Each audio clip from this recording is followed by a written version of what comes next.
up, YouTube family? Gerald Greenlee here with Clean & Green Lawn Service in South Georgia. Hope you're having a great day. Hey, if you haven't already, take the opportunity to click that subscribe button. I need subscribers. I need subscribers. I need you. Just a little ride along today. I got some things to go pick up for some projects and stuff that I'm doing. Getting ready to really have a little truck talk today, for the most part. And the idea is going to be this: using what you have. Using what you have. First though, I got to stop in here and feed the goats. Y'all want to get a shot of my goats, see how they doing today? I'll let y'all get a little shot of them. All right, are y'all ready for this? Normally when I walk out this door, they go crazy. They know it's time to eat. Look at there, look at there. Hey, Minnie. What you doing, Minnie? You wanna say hey to everybody? We're gonna jump in here and get Minnie some feed real quick. I'll tell you what, y'all don't want to see me feed goats, you just want to see them. So here's Minnie. Show y'all Minnie.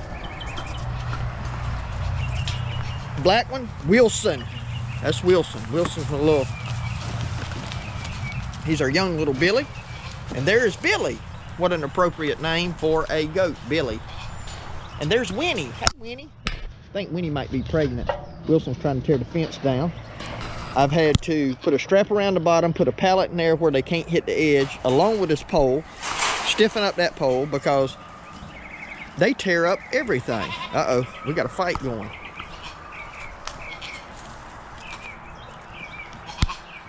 Got them horns locked. But the one But the one everybody really wants to see is Mr. Boots. Hey, Mr. Boots. What you doing, buddy? Hey, Josie. You taking good care of little Boots? Boots is about 10 days old now. Mr. Boots. You doing all right, buddy? Now he's having to go potty. That's good. That means you're staying hydrated, huh, buddy? Yeah. Okay. I figured he'd do a little dancing for us, a little jumping. No, I don't have any food yet, buddy. There we go. Get that jump. All right, so I got to get in all these pens to feed them, so I'm going to shut you off. I just want to let you see them real quick. So today I am headed, got a number of things to do. Put in some faucets for a lady, and one of the faucets I bought had a different fitting stubbed out on the bottom of it, and I couldn't get it hooked up, so I got to go buy some lines to go from about 1/2 inch to 3/8 or whatever on it. Got to go by and get some goat feed. Man, that sun. And some hay. Got something else I may go look at. Hadn't made up my mind yet. If I do, that'll be a surprise and some bonus footage for you. But anyway, to the topic that I wanted to talk about. I've talked about this before. A lot of guys in business talk about this, and gals in business.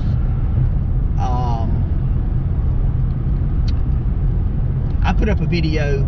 My last video is my 2021 setup, and you know, for what I do, I think I got some nice equipment. I mean, nothing I have, hardly anything I got's older than 2018, you know. But I didn't start that way, and that's kind of what I want to say in this video. When I started out, I had my old my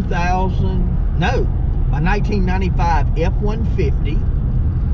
This was in 2018. I had a 95 F-150, so that thing's like what, 23 years old. I had a 2003, that little small utility trailer that I just had redone a couple of videos back, where I did the painting and the, you know, and all that on it. Actually been a couple of weeks ago now. I had that trailer, and I went out and bought that Raptor 54 SD. That was new. Bought a Husqvarna 128 LD where I could put the trimmer, the edger, hedge trimmer, and put everything on it. And that little Husqvarna 125B or whatever it is, handheld blower, some gas cans and stuff like that.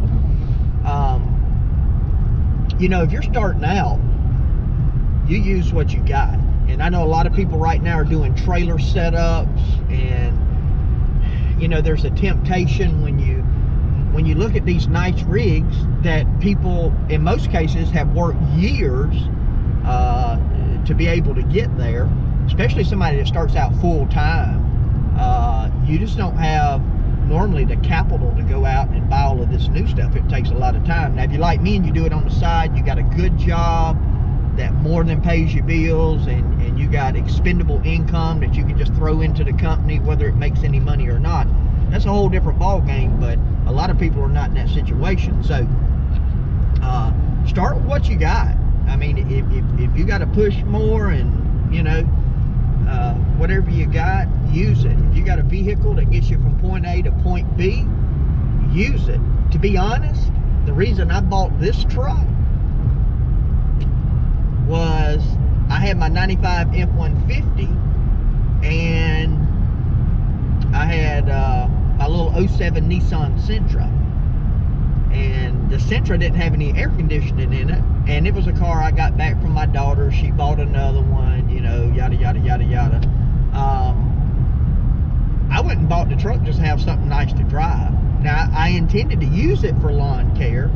When I bought it, that's part of how I justified in my mind that I'm going to buy this thing. But when I run to the hospital, you know, sometimes 7,500 miles away, I want to have something nice to ride in. You know, I want a truck. So, and I want to have it in case I needed it for the lawn care. But solely for the lawn care, I would have not bought this truck.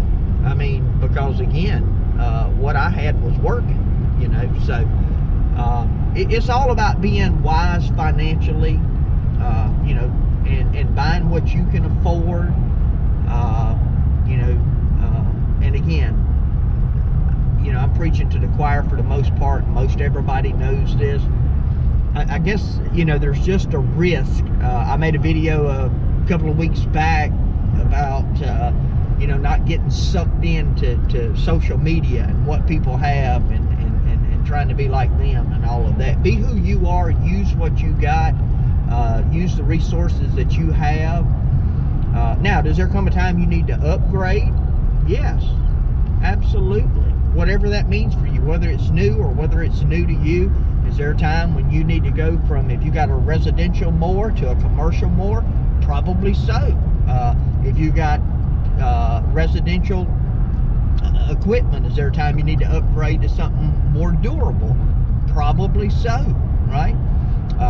You know, if you got a trailer and you got mowers on it and equipment on it, and you got a truck that may or may not crank, you know, something that you've been having trouble with, transmission's going out, you know, just not reliable, then yeah, you know, you need to do something there, whether it's make that vehicle more reliable or invest in another vehicle. I'm not saying go out and get a big loan, a big payment, but I'm just saying there's a time when you have to make a decision, you know, because one of the things that's got me more business than anything is word of mouth, and a lot of that word of mouth is based off of two things. Number one, quality of work, and this is not in any particular order. Number two, dependability. If I tell a customer I'm coming on Friday, I'm going to be on that property on Friday. Now, are there cases where that doesn't work out? We have rain, I have some ministry needs come up and I can't go? Yes. Let me show you something. In the world that we live in, there is no excuse for not showing up at a customer's house and them not knowing, and them not know that you're not coming. Connected to the world through this little thing right here, okay? And most people got one. I don't think I've got a customer that I can think of that doesn't have a cell phone. And I got 80-year-old customers, you know? Now, they may not answer it, but they got one, right? Most of them got a house phone, too, so you can still get them on a house phone, but no excuse. So dependability is an important part of your business. I'm going to tell this quick story, and then I'm going to wrap this up because I know it'll start getting long. I went and did some work for a customer that I have now that is a year-round customer. Year-round lawn service, do all the hedge trimming, all the pine straw. I do everything, but I don't weed beds and all that. They take care of all that. Hallelujah. But when I showed up to this property to do it the first time, this guy, it was a mom and dad having it done for their daughter. The daughter is now my year-round customer, but the mom and dad, she was gone, and they were having her yard fixed up looking real good for her while she was gone. And the dad told me this one day. He said, you know, he said, I know you don't want to do this. Just like the first time I met this guy. He said, I know you don't want to do this. He said, but if you wanted to, you could go into business full-time for yourself and make all the money you wanted to. I said, you know, I didn't really know exactly what he meant by it, and I was like, yeah. And he said, yeah. He said, out of all the contractors that we've called, the people that do trees and different things that we need done, you know, over the last however many years, I guess, he said, you're one of the only ones that's ever showed up when you said you was going to show up and do what you said you was going to do, for what you said you was going to do it for. So there's all of this, A, people don't show up, B, they show up, but they don't do what they're supposed to do, or C, they show up, they do the job, and then the price changes on the customer. All of those things are no-nos. Now, I'm not saying you won't get on a job and something else needs to be done. Do you need charge for that? Yes, but you go and talk to that customer first. You don't just go, well, you know what? We really need to cut that tree down, right? And go out there and cut it down, saw it up, haul it off, and then, you know, tack $400 onto the bill and say, oh, by the way, we took the tree down. If you go explain to the customer why it needs to be took down and the problems it's causing or whatever it might be, and tell them, hey, it's going to be this much, if they got the money, they're probably going to tell you to do it. But you can't just do it on your own. So anyway, I can get off on a I can get in a deep rabbit hole right there, deep. But hey, I'm gonna get off here for now. Like I said, I may have one other thing that I'm gonna do, but if I do that, it'll be a surprise for you. I'm not gonna say what it is because I'm not sure what I'm gonna do. It's still simmering in my mind. So hey, check back with y'all in a little bit. All right, I got some hay in the back. Got some goat feed back there. Picked up some water lines.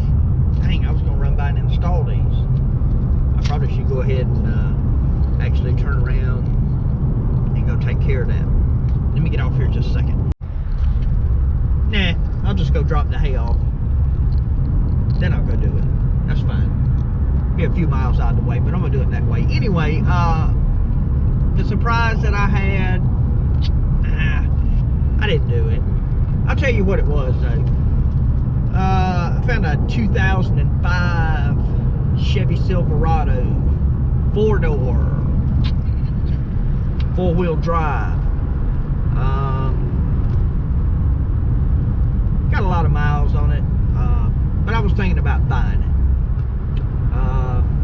just for the work, just for the business.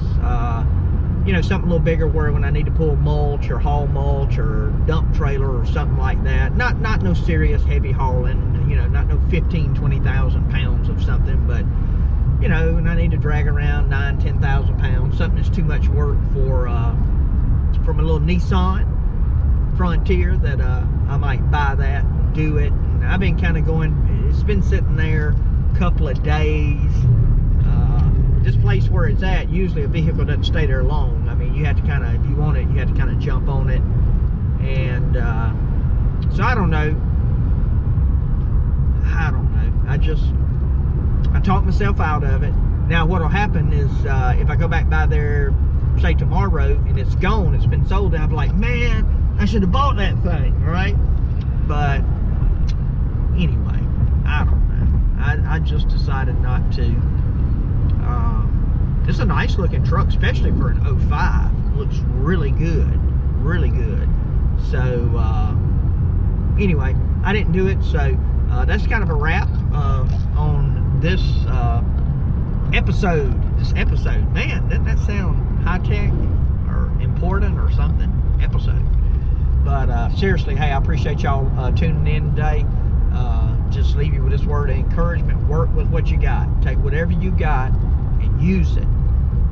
Start your business, build your business into the business that you want it to be. Hey, my prayer for you is always the same, that the Lord might richly bless you and that you might see all of your blessings as from Him. Hope you have a great day.